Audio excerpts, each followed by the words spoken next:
বিভিন্নভাবে কখন করতে পারে। এক নম্বর, যদি ম্যাজিস্ট্রেটের কাছ থেকে পারমিশন নিতে হবে তাকে, যদি কোনো একটা অ্যাসেম্বলিকে ডিসপার্স করার জন্য সেটি করতে হয়, কিন্তু সেরকম কোনো আদেশ আমরা দেখতে পাইনি। প্লাস বলা আছে যে পুলিশ যখন গুলি করবে তাদের প্রথম এই থাকবে যে মিনিমাম ড্যামেজ করতে হবে, অর্থাৎ কারো প্রাণ হত্যা করার জন্য গুলি করতে পারবে না। হয়তো শুধুমাত্র দেখা যাবে যে কাউকে ইনজুর করার জন্য বা ভয় দেখানোর জন্য মারতে পারে, প্রাণ নেওয়ার জন্য প্রথমেই কেউ গুলি করতে পারবে না। আপনারা পত্রপত্রিকায় দেখেছেন যে প্রচুর মানুষ, হাজার হাজার মানুষের দৃষ্টিশক্তি ছড়রা লেগে গেছে, ওটা কিন্তু পায়ের দিকে মারলে বা নিচের দিকে মারলে হওয়ার কথা নয়। এই সব কিছুই আমাদের আদালতও প্রশ্ন রেখেছেন, যে ওনারাও দেখছেন যে কি হচ্ছে, এবং তারা প্রশ্ন রেখেছেন রাষ্ট্রপক্ষের কাছে, কিন্তু রাষ্ট্রপক্ষ এগুলোর কোনো সদুত্তর এখন পর্যন্ত দিতে পারেননি এবং কখনো পারবেন না।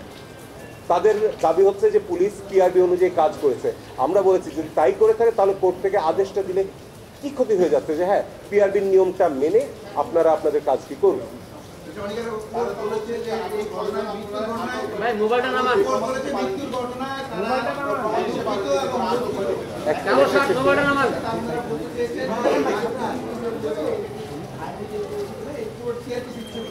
হ্যাঁ, এবং এখানে যেটা হয়েছে পিআরবিতে বলা আছে যে কোন কোন ক্ষেত্রে পুলিশ এটা করতে পারে, এবং আমাদের আদালত আজকে তাদের আক্ষেপ এবং দুঃখ ক্ষোভ প্রকাশ করেছেন যে এত যে প্রাণ ঝরে গেছে সেটির ব্যাপারে।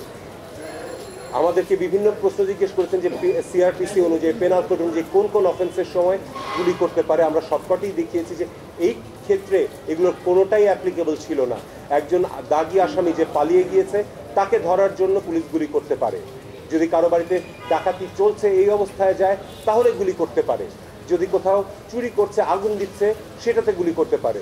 আমরা দেখেছি যে বিটিভির আগুনের সময়, মেট্রোর আগুনের সময়, অথবা এলিভেটেড এক্সপ্রেসের আগুনের সময় সেখানে কোনো গুলির ঘটনা ঘটেনি। গুলিগুলো চলেছে শুধুমাত্র যখন ছাত্ররা বা আন্দোলনকারীরা যখন মিছিল করছিল। এবং আমাদের এই মামলাটি কিন্তু শুধুমাত্র আন্দোলনকারীদের জন্য নয়, যত কটি মৃত্যু হয়েছে সেগুলোকেও সবকটাকে আমরা বলছি যে এগুলো কোনোটাই ঠিক মতন হয়নি, এগুলোর কোনোটারই কোনো আইনগত ভিত্তি নেই এইসব মৃত্যু, সেগুলোকে থামানোর জন্য। এবং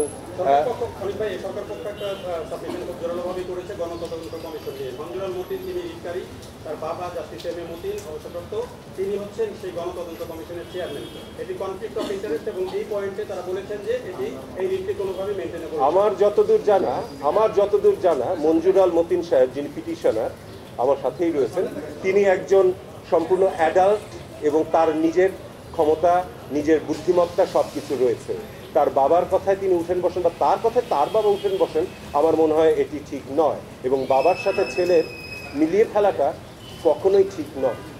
তার নিজের বিবেক বুদ্ধি দিয়ে তিনি কাজ করছেন, তার বাবা তার নিজের বিবেক বুদ্ধি দিয়ে কাজ করছেন, এখানে কোনো কনফ্লিক্ট অফ ইন্টারেস্ট নেই। আমাদের সহকর্মী এই সুপ্রিম কোর্ট বারের আইনজীবী আখি আতম, তাকে আমরা সবাই চিনি, সে এখানে নিয়মিত প্র্যাকটিস করে। তার স্বামীর কথা সে পরিচয় দিচ্ছিল যে একদিনও গলা উঁচু করে তিনি কথা বলেন। শেরপুরে ছিলেন, তার সন্তানকে স্নান করাচ্ছিলেন দুপুরবেলা, 100 পুলিশ এসেছে, তাকে ধরে নিয়ে গেছে, গায়ে কাপড়টা দেওয়ার সুযোগ দেওয়া হয়নি। কেন নেওয়া হয়েছে জানেন? কারণ সেই আখির স্বামীর ভাই নাকি বিএনপি করেন, এবং আজকে একই কার্ড খেলা হচ্ছে যে আমার বাবা কি করলেন সেজন্য আমি দায়ী। সারা আপা, তার বাবা ডক্টর কামাল হোসেন, হ্যাঁ, তাকে নিয়েও আজকে প্রশ্ন উঠছে, এবং আমরা নাকি বিশেষ উদ্দেশ্য চরিতার্থ করতে এখানে এসেছি। লিপি আপা আরো ভালো বলবেন। সেদিন সকাল 9:15 যেদিন কালকে আমরা তো পিটিশন দায়ের করলাম, লিপি আপা বললেন যে বাচ্চারা তো ডাক দিয়েছে রাস্তায় নামা, এদেরকে তো আবার গুলি করবে, আমরা কি কিছু করতে পারি না? এই একটা প্রশ্ন থেকে একজন আইনজীবী হিসেবে দায়বদ্ধতা থেকে আমরা এসেছি। আধা ঘন্টার মধ্যে পিটিশন ড্রাফট করে আমরা বলেছি যেভাবে পারে যে পারে যেন এই গুলিটা থামানোর চেষ্টা করা হয়। আমরা আমাদের সন্তানদের রক্ষা করার জন্য এসেছি, কারো বাপের প্রয়োজনে আমরা এখানে আসিনি। আমরা লিপি আপা আরো ভালো বলতে পারবো। যেটা হয়েছে যে আমরা এখানে এসেছিলাম সম্পূর্ণ একটা অরাজনৈতিক, আমাদের শিশু মানে যারা আছেন আন্দোলনকারীরা বা বাচ্চারা যারা মাঠে নামছে তাদের জীবনটা রক্ষা করার জন্য, এবং যারা মারা গিয়েছেন তাদের কি বলবো যে তাদের মৃত্যুটা যে স্বাভাবিক মৃত্যু ছিল না সেগুলোর জন্য। তো এটিকে সামহাও আজকে আমরা যেটা দেখেছি যে অনেক আইনজীবীরা পিছন থেকে একটা রাজনৈতিক রূপ দেওয়ার চেষ্টা করেছেন। একদম পরিষ্কারভাবে বলি, এখানে আমরা কেউই কোনো রাজনীতি করার জন্য আসিনি। লাশের উপরে রাজনীতিবিদরা করেন, আইনজীবীরা করেন, এটা আমি সম্পূর্ণভাবে বিশ্বাস করি।